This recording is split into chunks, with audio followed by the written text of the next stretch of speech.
I know, that's a pathetic joke. So if you are in your 50s or younger, I suspect you don't get the joke of my title. So if you are low 50s down, you might want to ask one of the old codgers around here, well, what was the deal with the title of his presentation? Now, the Chicago reference in the title has to do with the document that has come to be known today as the... Sorry, I didn't mean for you to interrupt me. So if you are in your 50s or younger... Wait. I've heard this guy before. He's like one of the funniest people. And by the way, if I fall off this today, we just get out early. So the next talk can start. The Chicago reference in my title is a reference to a document that has come to be known as the Chicago Statement, which I'll say something about in due course. But there's something else going on with this that you can ask the old codgers around. The reason I wanted to talk about this issue, some friends of mine who are here at this conference had brought to my attention the fact that this document, whatever that is, has again become the topic of conversation in some quarters, even within evangelicalism, but broader than evangelical Christianity. And what it is, before I give you details, it's a statement about biblical inerrancy, the Chicago Statement on biblical inerrancy. That's what it's all about, whatever else we want to say about it in detail. And so recently, there was one of the things I discovered is that because of the way I had formatted my PowerPoint, it is going to cut off on the edges. So don't worry. I wanted to tell you that so you won't be going, does he know that his PowerPoint's not relevant? It's like the edges. Yes, I know, dear. It's, so you wouldn't be worried about that, okay? So I know that it's doing that. But I will invite you in due course to a web address through my webpage of how you can get a PDF deck of the slides so you can get those and you can have all the slides. There's really two reasons, by the way, I want you to do that. One, if I have a citation that you think is relevant and where was that? What page was that on? Who was that book from? What was that book from? You just go to the slide deck PDF. I'll tell you how to download it here in a due course, and then you can get that. Second, if it turns out, because we just manage our time, thankfully we do, that I may skip a slide here and there. I don't want you to be, ripped off. You want to get the whole thing. So you can go and get the slide deck off of the website, all right? Here's how you get that slide deck. You go to richardghowe.com, richardghowe.com. Don't leave out the G. It stands for good looking. Rebecca, you can tell me later why everybody laughs when I say that. I haven't figured that part out, why they think that's funny. / NCCA 2022.htm. You have to put the .htm in there or it'll give you a 404 error. Okay? richardghowe.com / NCCA 2022.htm. I'm still populating that page, but it's a page I just created for this conference where I'm just putting some things up there. This deck is already there, so you can get it even as we speak if you want as a PDF. There's a badge that you'll see that just says the word inerrancy. Click on that. It'll take you to my inerrancy page. There's a whole lot of documents there that you can download, that some of which I'll make references to and such. So the august Christian group, the Gospel Coalition, came out recently updating the Chicago Statement on Biblical Inerrancy, a proposal. Now, I'm not too interested, for the most part, as to the relevance and wisdom of their supposed proposal, at least this one writer. I'm not so much interested in that debate. By and large, I found the suggestions that this gentleman makes is to be anywhere from relatively innocuous to probably a good thing in principle.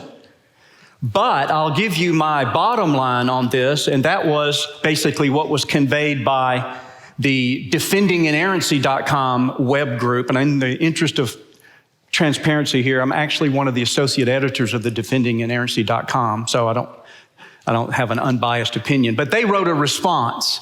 And their response basically was this: whatever changes that one might think they want to make to this document, there's every reason to avoid trying to amend that document, whatever that document really is. We haven't said a lot about it yet. Don't amend that document. If you need to, write your own document. If you want to fold that document into yours and then expand, augment, or whatever, that's fine. But whatever you change it to, don't call it the Chicago Statement, because that's a document that froze in the late 70s as a result of a group of theologians and such that I'll talk about in a minute. That's just an actual historical document. So you don't want to change it in 2022 and then keep referencing the Chicago Statement as if somehow what you were referencing was this 1978 document. You don't want to do that. That's confusing. It becomes a different document in so many ways. So this is the way they put it. By the way, I said I was an associate editor. I didn't have anything to do with writing this, but they did a fine job, I thought, but I can't take credit for their fine work. It said, if the Chicago Statement on Biblical Inerrancy, so you see these initialisms thrown around, CSBI, Chicago Statement of Biblical Inerrancy, and there's others that we'll learn. FYI, I will give you some more initialisms. If we come up with an initialism, everybody's worried the rest of the day what that one was. In QRR, we're going to know, QRR, what is that? If the CSBI is substantially changed, even in one of its propositions, it is no longer the CSBI. Even if the new entity has nearly or has 90% continuity with the old entity, it's still radically different. Blurring the lines between the old CSBI and the new CSBI would be confusing at best. I agree with that assessment. Don't monkey with CSBI, even if you agree with it or don't agree with it. But there's more. Since the Chicago Statement is a reference to inerrancy, let me give you a working definition of biblical inerrancy. It's obviously not exhaustive. But James Montgomery Boyce, former pastor of 10th Presbyterian Church in Philadelphia, says, what Scripture says, God says, through human agents and without error. Now, as I sometimes challenge my students, if you're looking for an excuse to try to convince somebody of the relevance of some level of philosophical thinking in apologetics, because some people have an allergy to the import that philosophy may think it has in theology. You can say, well, do you believe the Bible is true? And they say, yes, I believe the Bible is true. Do you believe it has any errors? No, I don't believe it has any errors. Well, if you don't believe it has any errors, you think the Bible is true, you wouldn't be able to know whether the Bible has errors if you don't know what an error is. But you can't know what an error is if you don't know what truth is. But what truth is a philosophical question. It just is a philosophical question, as self-serving as that is for me to say as a philosopher. I had a debate once at Georgia State University. I kept making this point about the question of God's existence, the philosophical question. I kept throwing that out. During the Q&A, this gentleman came up and said, who are you to say the question of God's existence is a philosophical question? I was taken aback by that. To me, that's like saying to a botanist, well, who are you to say the study of plants is a botanical question? You go, well, it's not like we were looking for something for the botanist to study and we decided to give them plants. What can they do? How about plants? You guys, yeah, I'll do plants. Okay.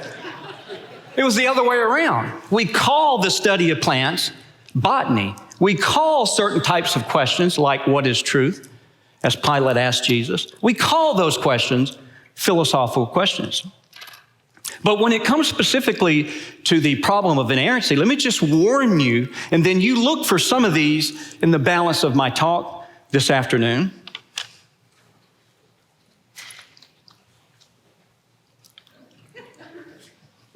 Okay, is this being filmed? Does anybody know?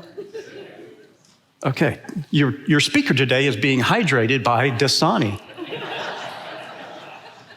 Okay, so now I can't blame them for what I'm about to say, so they don't endorse me. But maybe Dasani will give us $1 million endowment for next year's conference. You never know. I actually did that joke at a conference, and this guy from Dasani, he said, I work for Coca-Cola. I thought your joke was funny. I was like, whew, we didn't get sued. But look for some of these problems, misconceptions, if you will, as I go through a little bit about the Chicago Statement. Some people misunderstand inerrancy as if what we meant by inerrancy was that you have to take the Bible literally. No, it has nothing to do with the different figures of speech. Something could be inerrant even if what is said is metaphor. Even when the Bible says the trees shall clap their hands in Isaiah 55, that can be true, but it's true metaphorically speaking. It's not true literally. And so the Bible uses all kinds of figures of speech, just like normal human speech, because it was written by normal humans. But look for that, especially by some of the critics who keep thinking that what we think is that if Jesus is a door, says he's a door, that we think that Jesus swung on hinges and had a little knob right here. That's what we think. That's what they think we think when we say the Bible is inerrant. That's not what we mean. It has nothing to do with literal versus non-literal. Some misunderstanding is, well, we really don't need inerrancy. We really need Jesus. And they pit the concerns about the inerrancy of the Bible as if, well, that's a distraction because the Bible really is here to talk about Jesus. But of course, if you think about it, go, well, does the Bible tell us about Jesus inerrantly, or does it make errors about Jesus? And if you think that it makes errors about Jesus, then where else would you get your data about Jesus, according to whom then you think you're living your life? Sometimes there's the idea that the discussions of inerrancy are divisive, and people get angry, and it's sectarian, denominational, partisan, or whatever. And we need to get away from that because we need to just love one another as Christians. We certainly need to love one another, but Paul says, speaking the truth in love. And there are ways to speak the truth in a way that's unpleasant. I understand that. In fact, most people that know me understand that. Not sure why they have such a keen insight on that. And I thought of a good way to speak truth unpleasantly. It was when I heard you. No. It's like, yeah, okay, that's fine, but it doesn't mean that the question is unimportant. It doesn't mean that it's unimportant. And then people sometimes worry about, and this is not a legitimate worry, this is not an illegitimate worry, or at least the questions behind the worry are not illegitimate, and that is, what sense does it make to talk about an inerrant Bible if we don't have the original autographs, that is, the original manuscripts of the Bible? There's a direct answer to that maybe will come out in today's talk. But I'm not really here to defend. Let me back up. I'm not really here to give a full-orbed defense and explanation as how I understand the doctrine of inerrancy. That'll come out somewhat obliquely as I go along, as we look at various aspects of the Chicago Statement, the organization that birthed the Chicago Statement, the context in which that happened in terms of recent Western history, and then the state of the conversation in its worst forms in contemporary progressive Christianity. So as I said, the Chicago Statement was a document forged by the International Council on Biblical Inerrancy. So sorry for the initialism, but ICBI is probably more common than the CSBI as an initialism. Most people just say the Chicago Statement of the ICBI, meaning the International Council on Biblical Inerrancy. Now, this council, I'll say something about here in due course. For our purposes right now, let's just remember the International Council on Biblical Inerrancy was an organization that forged what we were referring to as the Chicago Statement. Now, when someone has a problem with the Chicago Statement, that is to say, someone has a problem with inerrancy, and as I thought about it, I thought of various kinds of ways that people could have problems with inerrancy and could, to greater or lesser degree, in effect, deny the doctrine of inerrancy. For example, one could just deny inspiration altogether. They could just say, I don't think the Bible is inspired. And so since the doctrine of inspiration entails inerrancy, then if you deny inspiration, that at least allows for the denial of inerrancy. It doesn't necessitate the denial, but generally people that just outright deny inerrancy, in my experience, that's because they have some form of just denying the inspiration in the first place. This is kind of what liberal Christianity, in the full sense of the term liberal, theologically speaking. Hold on, I'm fishing for my handkerchief. And I'm glad this is being videotaped, because when you do things and it's only audio, and then later people get the audio and the speaker's talking, and then all of a sudden he does this, like that, then they get real mad because they contact the people and say, I've got a defective audio here. Could you send me the real one? They go, no, it wasn't a defective. The guy has allergies and he was wiping his nose. You go, okay, I'll give him that. This is what liberal Christianity, like Rudolf Bultmann, for example, some of you who are theologians would know that name well. One could have a compromise view, not just an outright repudiation, but some kind of compromised view of inspiration. So this would allow, I think, by implication, a compromised view of inerrancy. This is what I think would be somebody like Karl Barth, neo-orthodoxy. Some of you, again, that might be aficionados in 20th century theology and be familiar with the Bultmann and the Barth kind of alternatives to traditional Christianity. One could affirm some qualified view of inerrancy and just basically reject how the Chicago statement does it. Maybe they go, well, I'm all on board. I just don't like the way these guys did it, or guys and girls did it. They could, for example, say that it just doesn't go far enough. It should have been more precise in this particular area. In my experience as a young earth creationist, I'm a young earth creationist. When people ask me, well, how old do you think the earth is? I said, I'm not real confident, but I'm pretty certain it's at least 66 years old. Although I have to admit, the first few years I have on hearsay, okay? But I think this is how some young earth creationists might do it. They might object that, well, it didn't make it clear enough about the Genesis narrative that it's actually 6 literal days and stuff like that, okay? Well, it didn't on purpose, which we may come back to in a moment. But you should know, just as an aside, that Henry Morris of the Institute for Creation Research actually signed the Chicago Statement. Now, granted, he didn't go on to sign a supplement, not really supplement, a next statement by ICBI on hermeneutics, on biblical interpretation. He didn't sign that for the same reasons that some people thought he couldn't have signed the first one, namely it wasn't clear enough on how to interpret Genesis. But he did, in reality, sign it. In fact, I can tell you, if you go to that inerrancy badge, richardghowe.com/NCCA 2022.htm, I fall off the stage.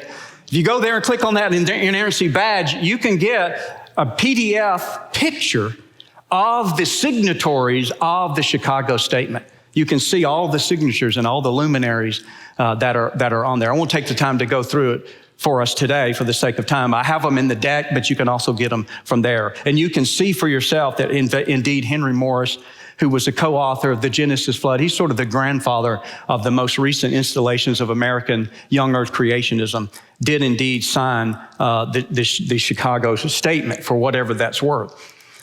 And there are other types of objections that young earth creationists might have with the Chicago Statement. I'm just saying that's at least one. One could reject how the Chicago Statement defined inerrancy by modifying one or more of the essential assumptions undergirding the statement. In other words, rather than, well, you really didn't go far enough, they might say, well, that's all fine and good, but the problem with these writers, these signatories, is that they're working with this assumption, X, whatever that is, and that's what I take exception to. That's what bothers me and stuff. For example, one essential commitment upon which ICBI writers formulated the statement is the concept of truth. Interestingly, for reasons that we won't go into until the time comes in the presentation in a few slides, the issue of what did it mean when we say the Bible is true was one of the main things that was under contention. Another essential commitment upon which ICBI writers formulate a statement is what is the nature of inspiration. So we've already seen Barth, for example, as an example of that. But you also run into some of these kind of controversial issues with Mike Licona's view of his Greco-Roman biography, where he says things like the nature of the literary genre of the New Testament, that is Greco-Roman biography, allows for the writer to alter data in their narrative for the purpose of, in this case, making a theological point. Mike thinks that's exactly what happened with the accounts in the Gospels of which day of the week Jesus was crucified. But he thinks they're irreconcilable in the Gospels, or at least irreconcilable by the standard that I might use, and I suspect most, if not all, here would use. And he would say, no, he thinks John just changed the day of the week because he's trying to make a theological point. Not to poke fun at Mike, and he's a good friend of mine. He lives just a few neighborhoods over from Rebecca and me. But I wondered if it would be possible that I could change some of the financial data on my tax return for financial reasons and see if that sat well. It's a Greco-Roman biography tax return. What are you talking about? Now, that's not fair to Mike because that's not what he would say. He's talking about how these things were back then and stuff. So if you're interested in that, by the way, the reason why I keep taking my glasses off is because I can't see you with this because the things are glaring and I might be up here talking and everybody's left. Like 10 minutes ago, I've been up here going, and third, and everybody's out in the hallway going, whatever. But if you're interested or you have trouble falling asleep one night, you can go to richardghowe.com and click on the YouTube channel thing. I'm not trying to self-promote because I haven't monetized my website, so don't worry about that. And you can see the dialogue that Mike and I had a few years ago at this very conference when it was on the campus of Calvary Church. And we have a back and forth. What do we mean when we say the Bible is inerrant? I'll invite you to that. So let me set the ICBI, International Council of Biblical Inerrancy, and what it did and the Chicago Statement in a little bit of the historical context. This is a short historical reconnaissance. I don't want to go back to the church fathers for the sake of time and also for the sake of my competency on the subject, but I would commend to your reading John Hanna's book, Inerrancy in the Church. He edited this book, and this book will come back up here in a few minutes. So John Hanna is a professor of church history and historical theology at Dallas Theological Seminary, or at least he was when last time I checked. So what he'll do there, and the other contributors to the book, is try to show you that even if that word didn't occur, inerrant, the truth of inerrancy you find all the way back in the church fathers. I mean, it's another issue to say, does the Bible teach that? That'd be another discussion. But given that the Bible does teach that in the eyes of inerrantists, it's trying to stave off this other objection. People say this is some invention later in the church, and they try to show, no, there's a continuity down through church history. But you especially begin to see the real deliberate attention to the question of inerrancy after the onset of the 15th century. There may be several reasons for that. We could speculate. One might be, those flames might have been fanned by the Protestant Reformation, perhaps, with a renewed interest in the integrity of the Bible as our sole repository of God's special revelation, as opposed to the magisterium and the teaching authorities of the church that were telling us what we need to know to be right with God. If the Protestants thought, this book is what I need to know to get right with God, I better make sure this is telling me the truth and doesn't make any errors. So that could have fanned the flames of a concern about what inerrancy is. Other things, too, that I think figure in is that there was a tremendous inflow of alternative philosophical voices that began to impinge on Christian thinking after the onset of probably about the 16th century, certainly. So those voices start to flow into Christian thinking, quote unquote, and then that begins to spawn all these alternative views. So whatever the right view is finds itself having to now, really fan the flames of its own view and defend it and draw the lines between it and everybody else. So it rises, or it becomes more conspicuous as a conversation, which it might not have seemed that way for so long because those philosophical voices weren't really out there. So as you get a little bit more to the present, some of you may be familiar with Charles Spurgeon and what is known as the downgrade controversy. Charles Spurgeon was a pastor at Metropolitan Tabernacle in London. There is a great documentary on Amazon Prime. I can't remember the title, but I'm sure there's not that many documentaries on Amazon Prime exclusively on Spurgeon, but there's one that's I thought was just tremendous about his life. And I was just really, really amazed at what Spurgeon was doing and stuff. And he fought this war, what he called the downgrade, with this encroachment of liberal theology and its deleterious effect it was having in his church and broader in his denomination, the Baptist Union. And he fought that fight to try to eradicate and lost. And he said, this is going to kill Christianity in Europe. And it did, for all intents and purposes. And you can go to his publication, The Sword and the Trowel. All of these, as far as I know, have been digitized and they're now on the internet.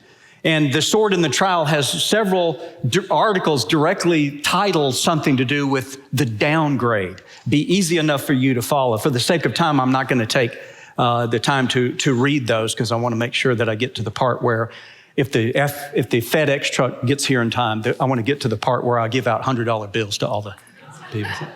It's just a matter of whether is it here yet? Okay, no, we're still waiting on it? Okay, so if the FedEx truck shows with the $100 bills, we're in good shape. Until then, we'll press on. So this downgrade controversy kind of issues and whatever was going on there in the UK, it was really over from Europe. A lot of the stuff going on in Europe, not the least of which was things like Darwinism, the higher criticism from the German theologians that were beginning to fester there. It eventually then flows across the Atlantic and finds itself in North America. So now we see this tremendous, well, it seems tremendous to me because I think about these things. It might not seem tremendous on the broader theme, but I think the implications are tremendous. This tremendous eruption of controversy surrounding Princeton Seminary. So Princeton Seminary was one of the few bastions of really solid, what we would now call evangelical Christianity. Now, even if you're not a Calvinist, and you think, well, I'm not a Calvinist, I wasn't really in step with it. That's fine. That's a fair debate to have. But that's different than what we're talking about. This Calvinism, Arminianism, and Molinism, and Thomism, these are family disputes that we have. But the stuff that Princeton was fighting was beginning to draw, in my judgment, a line between the family of the Lord and unbelievers, if you will. That's what I think was at stake. So it was sometimes referred to as the modernist controversy. And so the sort of Spurgeon equivalent there was J. Gresham Machen, who was one of the last of the real conservative bastions at Princeton Seminary. In fact, it finally reached a critical mass, that is, the liberalism of Princeton Seminary finally reached a critical mass that Machen then decided to leave Princeton and take as many people with him as he could. And he left Princeton Seminary, took some of the other faculty who were in solidarity, and they started what is now Westminster Theological Seminary in Philadelphia. And he wrote a book called Christianity and Liberalism. Yeah, I tell you, you ought to read this book. You would think it was somebody that wrote an op-ed piece yesterday as far as some things going on. It's like some of the same battles are still going on. And I'll leave it again to you to read the PDF deck to get the upshot of Machen's concerns. So then, after the Second World War, you have what I just refer to for the sake of convenience, the Rogers-McKim controversy. Nobody talks about it that way, so in so many words. But it was a controversy that was spawned by the work by Jack Rogers of Fuller Seminary and Donald McKim. And I'm having a blank on my mind. He wasn't at Fuller. He was somewhere out east. But at any rate, they were theologians, New Testament theologians. They wrote a very influential book titled The Authority, Interpretation of Bible, and Historical Approach. This is the book that, among other things, began to bring to the fore this concern about, well, exactly what do we mean when we say the Bible is true?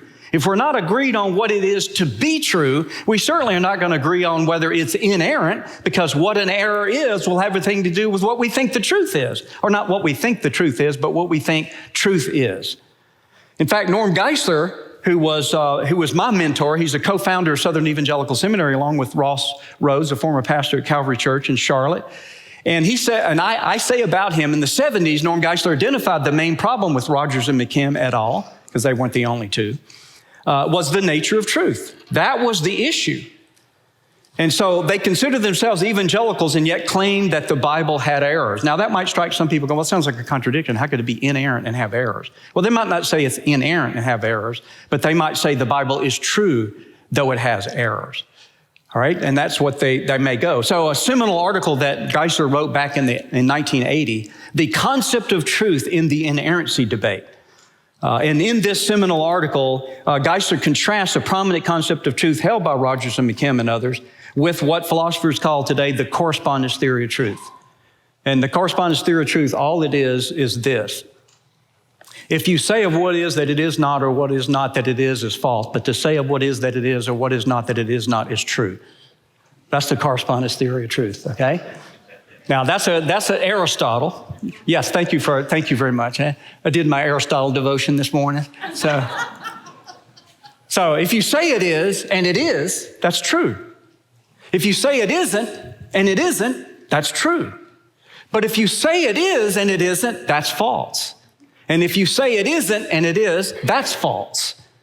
All right, that's what Aristotle was saying. In fact, one of my students, because I used to make fun of that statement and make a joke about having that cross-stitched on your house. And instead of somebody, coming in your house going, you go into somebody's house and says, as for me and my house, we shall serve the Lord. You've seen that a lot. I think it'd be cool to have that cross-stitch and you go, say, what is it? It is that. What? What is that? To be sure, I got several cross stitches over the years. Rebecca's laughing because she knows what I'm talking about. We got them kind of stacked up.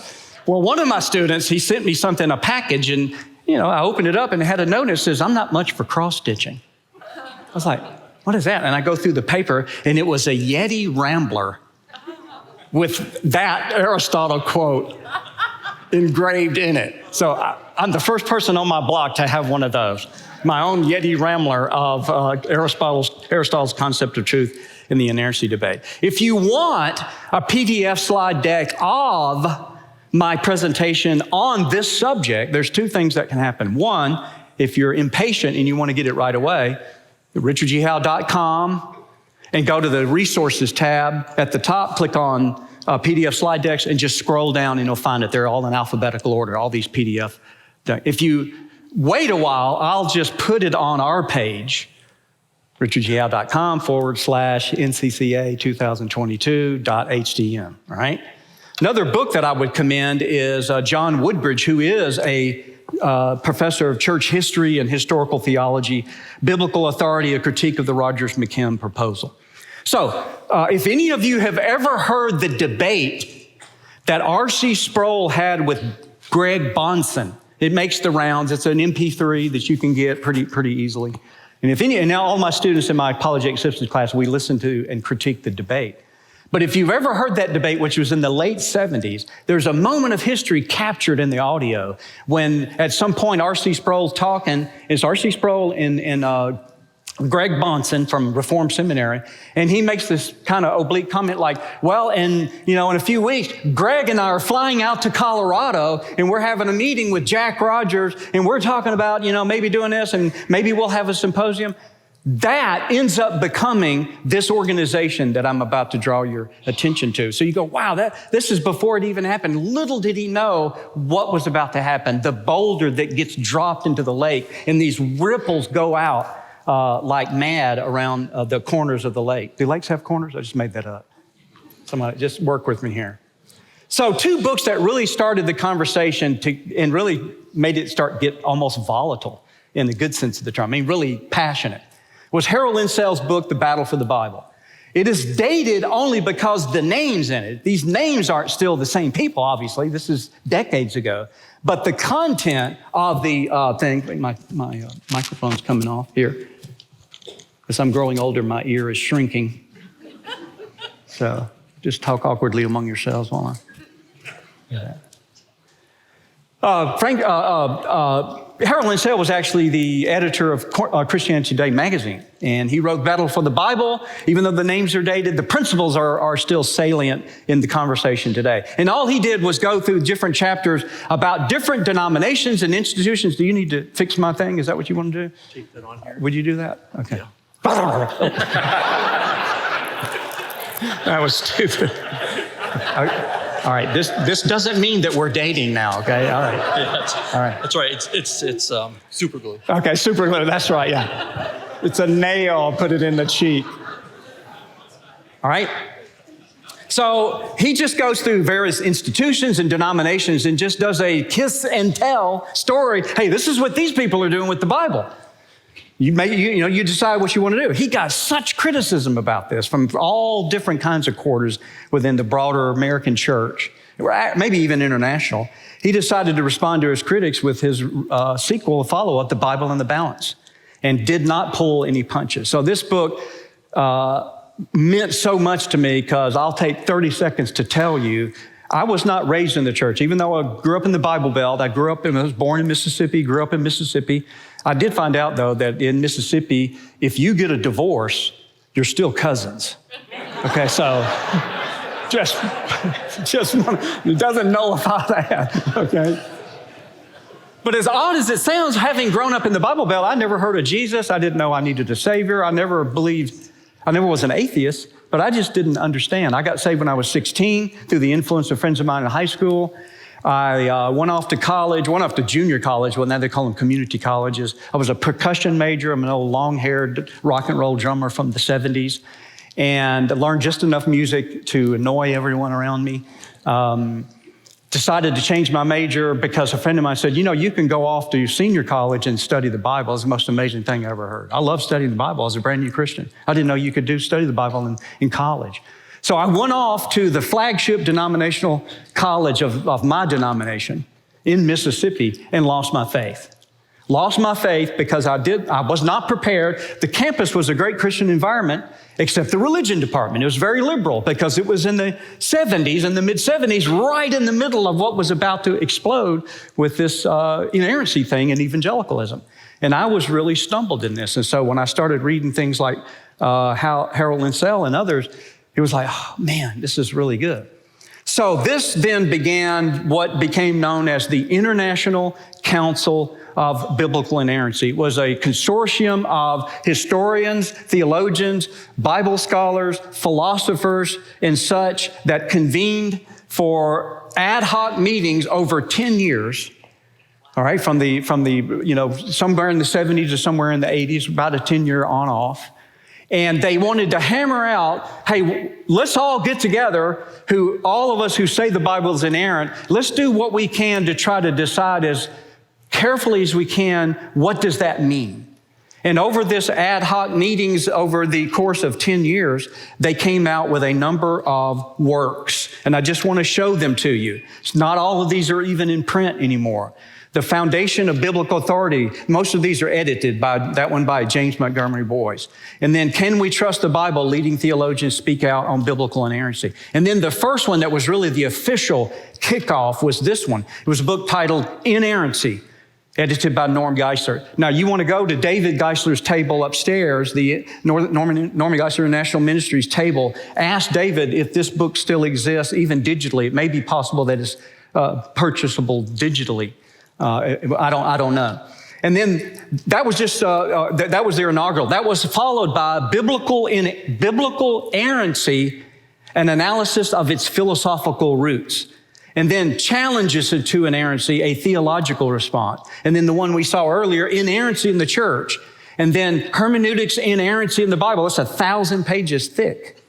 Pretty close to 1,000 pages, and then Applying the Scriptures. So what you found was it tried to cover the spectrum from inaugural, homiletical, general, philosophical, theological, historical, hermeneutical, and applicational on the doctrine of inerrancy. Now, I'm not trying to suggest, well, look how voluminous all these works are, and it's 300 men and women who are all these theologians of law, and it's bound to be right. I'm not suggesting that that's what makes it right, but I am suggesting that one should consider carefully whether they want to come out with a view of inerrancy that departs significantly from what they say, because I would commend to one's consideration that they did a pretty good job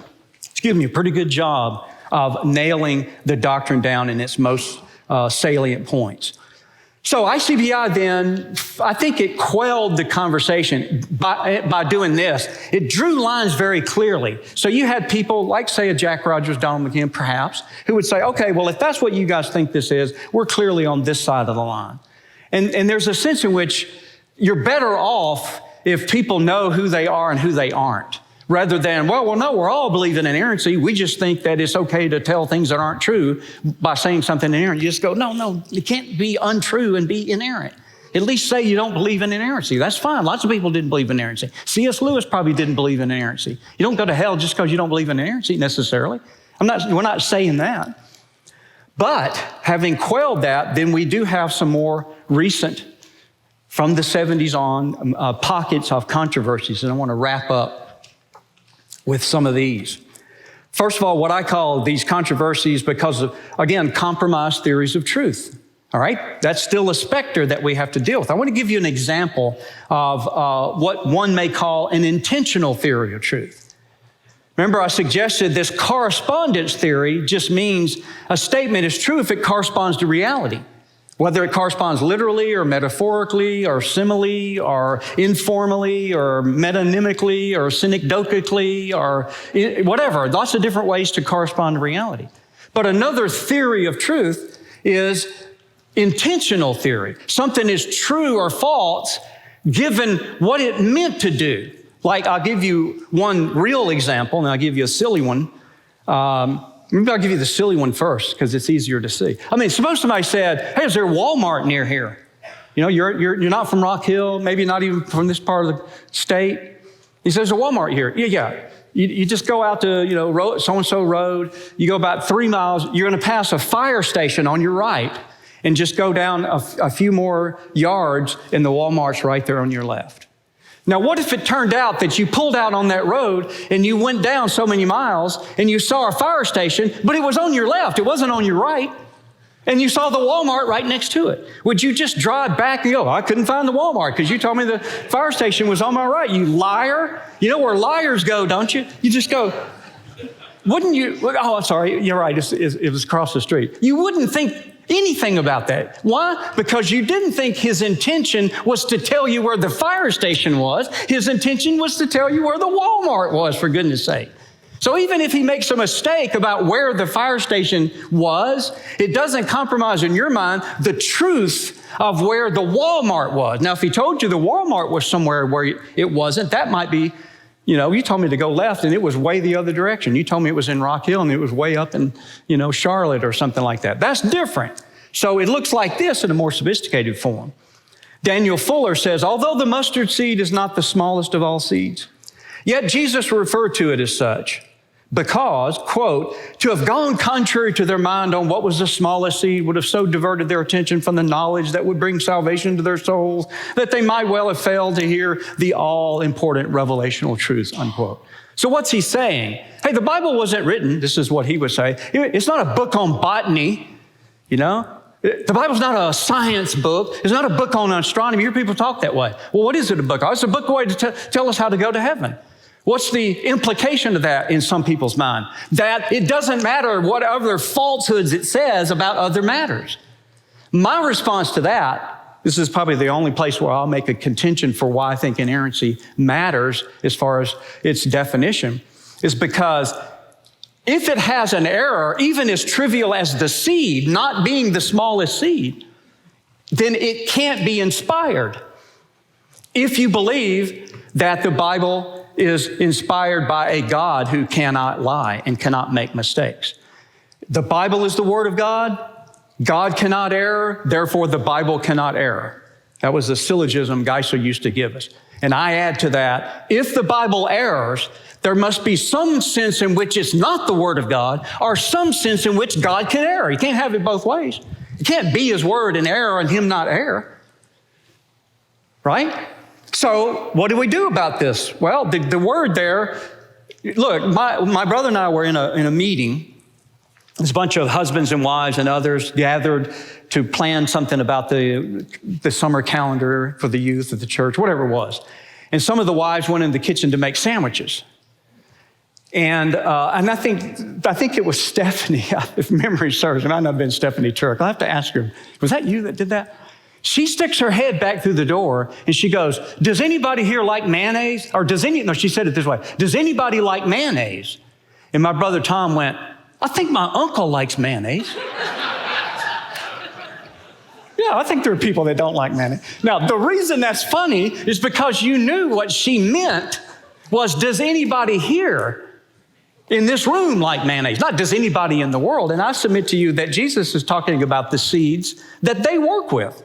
In fact, in another gospel, it says, we know it's the smallest seed in the land.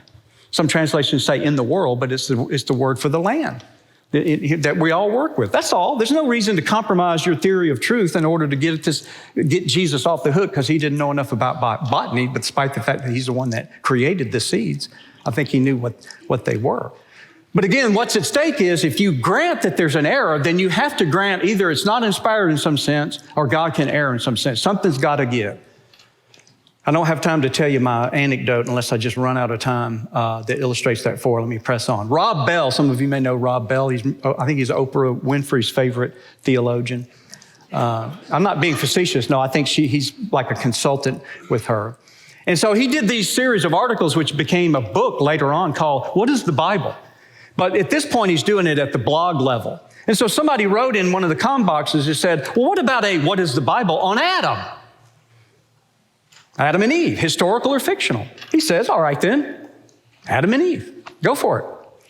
Well, do you think they're real people? I don't think that's the point of the story, Rob Bell says. Well, could they have been? Of course, but then you'd have to answer all the sorts of questions about DNA and fossils and evidence for how old the earth is and go to the RTB table. That's what you do. You go to the reasons to believe table. That's what you do. I mean, that's the kind of reason why we have these conferences, is to talk about these very things. He makes it sound like, well, who wants to talk about DNA? Well, people talk about these things, and they try to deal with these things in light of the Bible's teaching about Adam. But at any rate, he thought that was deflective enough. She goes, well, does anybody actually know for sure whether they're real or actual people? He said, no. I said, wait a minute, Luke knew. He says right there that coming down, Jesus, son of this, son of this, son of Adam, son of God. He knew that there was an Adam. Paul knew. Nevertheless, death reigned from Adam to Moses. If Moses is historical, so is Adam. He mentions him being a type of Christ. Adam was formed first and then Eve. So of course they knew. Jude knew. Now Enoch was the seventh from Adam. Doesn't make sense if Adam wasn't a real person. Talk about him being the seventh in the context in which he's doing. So what does he go on? So debating whether or not they're actual real people isn't the point? Exactly. It's actually dangerous, because in arguing one way or the other, you may miss the point of the story. I'm not suggesting there isn't a point of the story. I'm not even suggesting it isn't possible to miss the point of a story if we get too hung up on trivialities and some things. But I do suggest to you, it's one thing, you could sit around with your friend and you're standing in the lane of a road and you're arguing about whether that object that's getting bigger and bigger is a bus or not. And so while you're arguing, wham, and you get hit by a bus. Of course that can happen. So that in that instance, you go, it's stupid to sit around and argue because you're going to die. Okay, fine. But is it stupid to argue over whether the mushroom you just picked is poisonous or not? Is that stupid to argue about? Because it might make your supper a little later than it would have been otherwise. Of course not. It might be a life or death thing to argue about it and come to a truth about it, right? So in some instances, you could think of times when arguing about something might be dangerous, but other times not arguing about it might be dangerous. It depends on the context. It depends on the situation, doesn't it?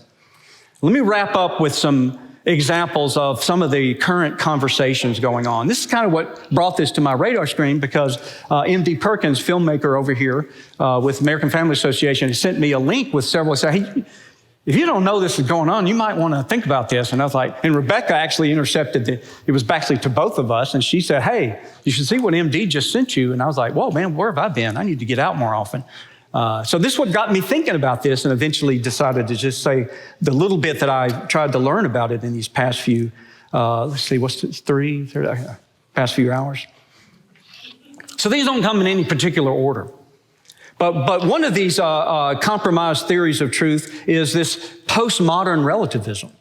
I'm sure you're all experts in postmodernism. And not everything that goes under the guise of postmodern is necessarily relativism. But there are certain aspects of it that are.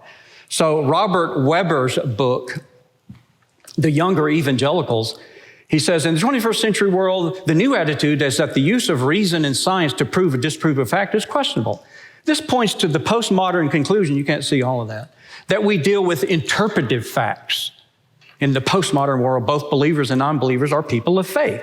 Classical Christianity knew nothing of the concept of propositionalism, that is, propositions that are true or false, as held by Christians after the Enlightenment.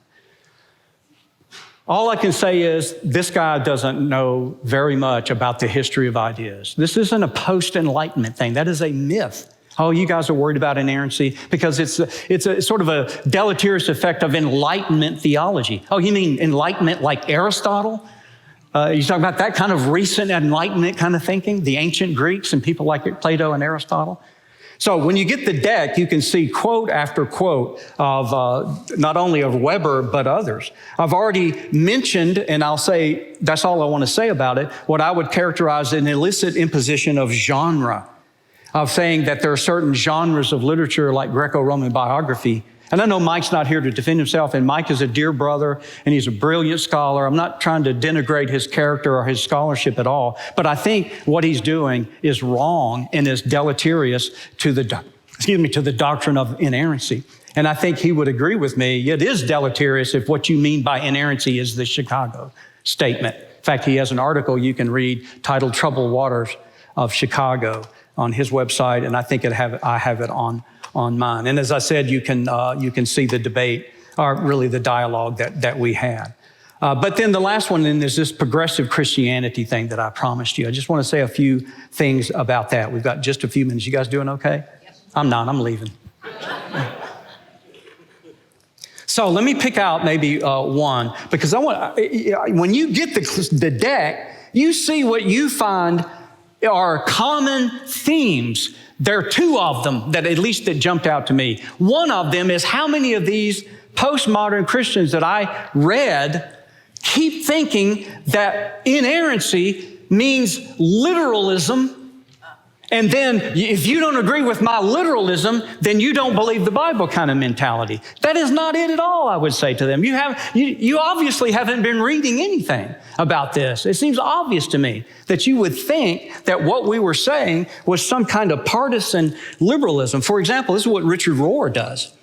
I think the very best key to which a Christian can interpret Scripture is to interpret Scripture the way Jesus did. How would you know how Jesus interpreted the Scripture? From the Scripture. Did you call him up and go, well, how'd you do that? Because even if you called him up and he talked to you on your cell phone, you'd have to decide what he was saying on his cell phone was inerrant or not. You'd have to know whether to trust it. You'd have to know what he meant. Jesus heard the voice of God inside of one concrete context. What does that mean? That truth is contextual. So Jesus had his truth in his context. That's what we must do. Exactly all we must do. We got to find out the context in which we're in. But he also had the added advantage of the Jewish practice of midrash. Midrash is this idea of the embellishment of history done by some of the Jewish commentators on the Tanakh. We have actually gone backwards with recent and childish notions of biblical inerrancy, where one inerrant interpretation happens just to be mine. That's not at all what's going on. I mean, I have an interpretation. I think my interpretation is correct. I wouldn't be so bold as to say that I'm absolutely infallible. I'm certainly not omniscient. None of us are saying that. All of us are on the hook to give our arguments and evidence for what we think the text means. But he makes it sound like those of us who are defending the integrity and inerrancy of the Bible are doing that to leverage a partisan kind of agenda that we may have. And what you also find among a lot of these progressives is that agenda is very unwoke. So I found statement after statement of them maligning the Chicago statement people for being a bunch of white men. Well, first of all, there were black men and there were white women in the Chicago International Council of Biblical Inerrancy. I don't know if this black man was a white supremacist or not. I doubt that he was.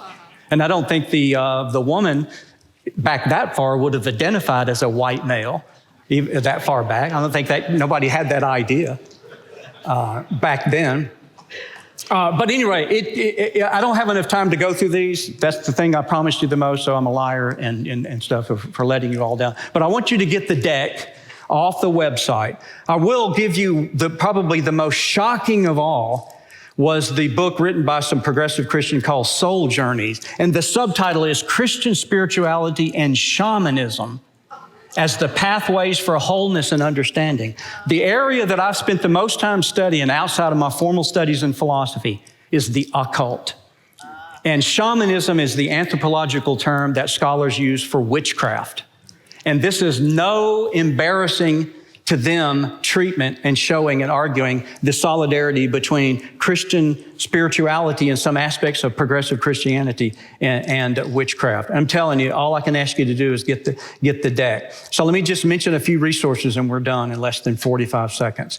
I mentioned already the defendinginerrancy.com. So I want you to go that. That's a lot of the disciples of Norm Geisler and other like-minded defending this doctrine and trying to keep it in the forefront of Christian thinking. The other, as I promised, was my cheesy, I'm not a web developer, it's a cheesy kind of static website, but I think most of the links work. That's richardghowe.com. You see the resources tab at the top. That's where you can get all of my decks for my PDFs that I use in my classes and other things. And don't forget to go and find that badge that just says inerrancy, and you can get all these. all the stuff that you want on inerrancy and maybe even more. God bless.